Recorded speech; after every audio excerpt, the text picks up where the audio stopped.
Okay, it's time for the Bcast on thebcast.com, and right now also on theblaze.com. Scott Baker here, managing editor of The Blaze. And a special edition today because we've got Governor Bobby Jindal on the line. I believe if I've plugged this together, he may be there now. Governor, can you hear me?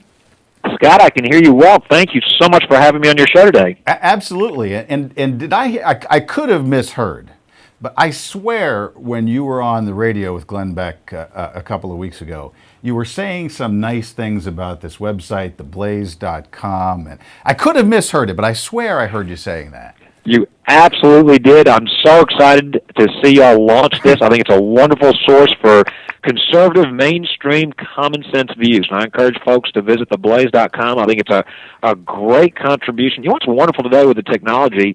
People have so many new ways to get news, analysis, commentary. You don't just have to passively see what the mainstream media sends you. And I think theblaze.com is a great contribution to the public discourse.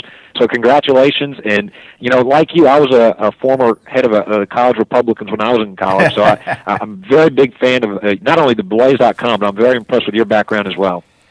So apparently the large check that I sent down to your office did cash then, right?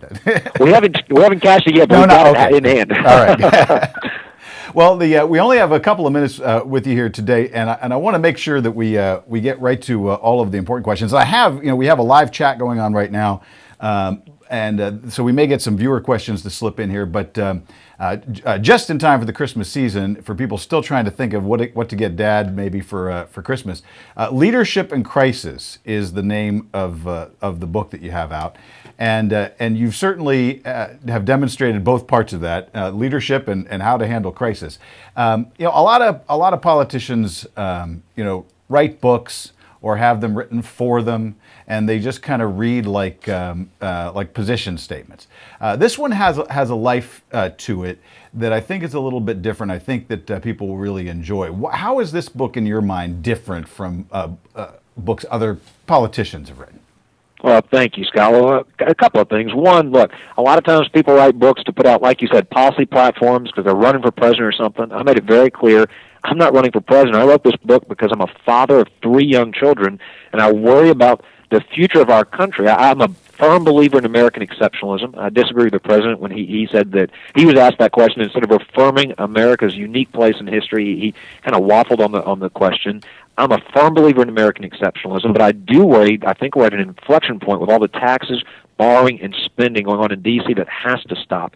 Secondly, yes, it has policies and talks about education and immigration and energy and the war on terrorism, provides a conservative approach to some of the big challenges facing our country, but it also shares some personal experiences as well. So I hope the reader gets to know a little bit more about me in terms of, we had a child born at home and another child that had open heart surgery before he was 3 months old. And I talk from a personal perspective why I'm opposed to Obamacare and why I worry about the federal government getting between us and our doctors. And then finally, I know something that you and others have talked a lot about. I talk about the Founding Fathers' original view of how they expected our federal government to operate. I've got a whole chapter in the book entitled, do we really want to become like Europe? And one of the things that I talk about is that yes, there are huge fiscal challenges facing this country, and we can't borrow or tax our way to prosperity, but there's also cultural issues. We really have to decide what makes America so great. It has been in part our culture, has been in part our rugged self-determinism, this idea that we don't look to the government to do everything for us. And I think we're at a very important inflection point. There are some on the left that want us to all view ourselves as victims. They want us to view ourselves as having some grievance. The government needs to protect us from everything that life brings our way. And I write there that I recall what the Founding Fathers said, that a government big enough to give you everything is big enough to take everything away from you. And so I think this book is a little different in that it's not just a list of policy platforms, but actually gets into the issues and what's behind the issues. And again, I write it as a full optimist. I completely believe that our best days are ahead of us, not behind us. But I think we've got important generational decisions we need to make right now. When you talk about American exceptionalism, I want to follow up on that, because you not only write from a position as a political thinker, but there's also a theological journey here as well. And I know we've heard and discussed often here in Beckland views of not only the president, but advisors to the president like Jim Wallace, who are very adamant that God has not specially blessed America more than other nations. When you talk about American exceptionalism, how do you view sort of divine providence in that? And do you think that God had a special blessing on this country as part of that exceptionalism, or is it just a matter of the American spirit that you were talking about? Well, absolutely. And I've got two different chapters that touch on that. One, I talk about my own faith journey. I'm a convert to Christianity, and I talk about how that has played such a tremendously important role in my life. But I also do talk about fact in the second chapter about immigration, about how American values are what set us apart. What makes America so great, it doesn't matter whether you've been here 100 hours or 100 years. It doesn't matter what your last name is. It doesn't matter your ethnicity. What makes America so great, we don't necessarily share all those same traits. We do share a commitment to certain American values. It's not politically correct to say that. You know, that the left will try to tell you, well, we shouldn't be for assimilation. That's nonsense. People want to come to America. They should embrace American values. I do think America's exceptional. When they ask the president this, he said, well, I'm proud of my country the way the British and the Greeks are proud of theirs. That's nonsense. You know, he had a chance to reaffirm American exceptionalism. I do think we've been blessed, and I do think that this is not necessarily inevitable. And so it's important, you know, we're not blessed despite the choices we've made. I do think it's providential. I do think the Founding Fathers have created something special with their view of democracy, limited government, self-determination, and I think this freedom is a gift from God. But I also think that we've got to continue and preserve what has made America so great, and that is our culture. I've got a whole chapter saying it's the culture, stupid. You know, remember that brilliant political phrase, it's the economy, stupid, back that elected Bill Clinton president. Right. You know, I love the fact that we're a free market economy. I believe in that. I love the fact we're a democracy. I love the fact we've got a strong military. That's not what makes America great. What essentially makes America great is our culture. The Founding Fathers got it right when they said, in their words, they were creating a country that was going to work for a virtuous, for a moral, for a religious people. They knew what they were doing. And so I do think we've been blessed. I think we will continue to be blessed, but I don't think it's inevitable. I don't think as we move farther and farther away from the Founding Fathers' vision, we shouldn't be surprised that we turn more and more like other European countries, these social democracies that are, and I write pretty provocatively, in some cases are managing their declines. They're just carving up that pie into smaller and smaller pieces. I don't think that should be our fate, and I don't think that's what we're going to leave behind for our children. Every generation of Americans has inherited more from our parents than they inherited from theirs. We want to leave more for our children than we inherited from our parents. Let's not become the first generation that doesn't do that because we borrow $14 trillion, that because we're going to the Chinese, because we're raising taxes, because we think government is the answer to all of our problems.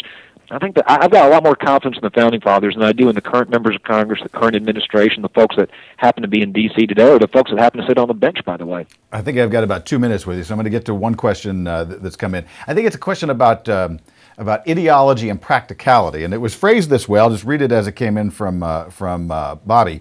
If higher taxes and increased government spending actually stimulated the economy significantly more than lower taxes and limited government, would you still favor lower taxes and limited government? Yes, and two things. One, I absolutely, empirically, objectively do not believe that higher taxes and spending stimulates the economy. Okay, I think that you go back to the days of Kennedy, Reagan, and George Bush. You cut taxes, we cut them in Louisiana. Our economy has done better than the national and the southern averages. But here's why. The second, I think it's a great philosophical question here.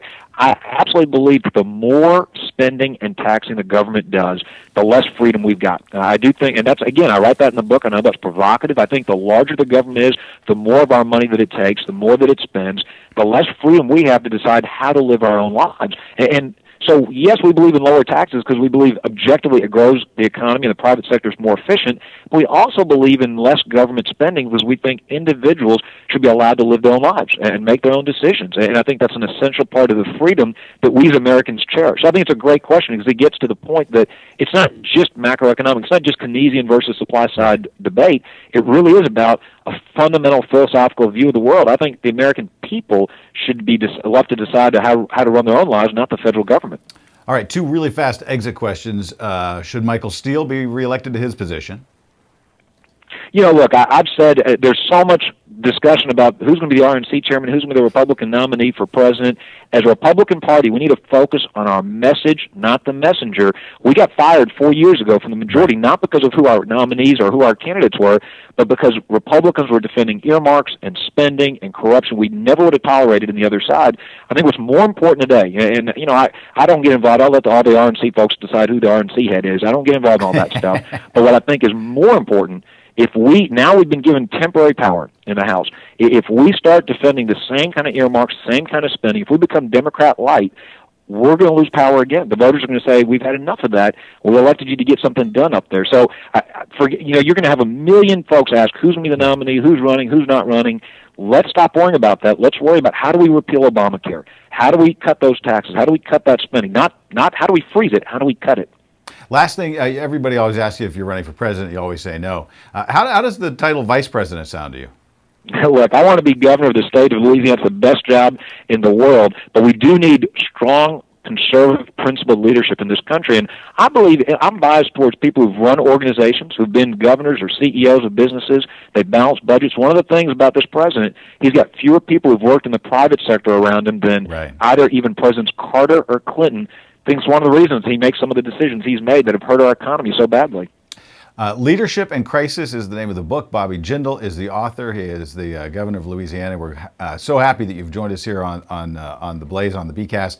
And look, and you just had Glenn Beck down there and survived that. So we fed him well. I think he had a great time down here. He had a huge audience at the New Orleans Arena. Him and Bill O'Reilly, they did a phenomenal job. We appreciate it. You're welcome back to post on the Blaze or join us on the BCast anytime. Scott, thank you for having me. Y'all have a great day and a Merry Christmas. Indeed. Thank you, sir.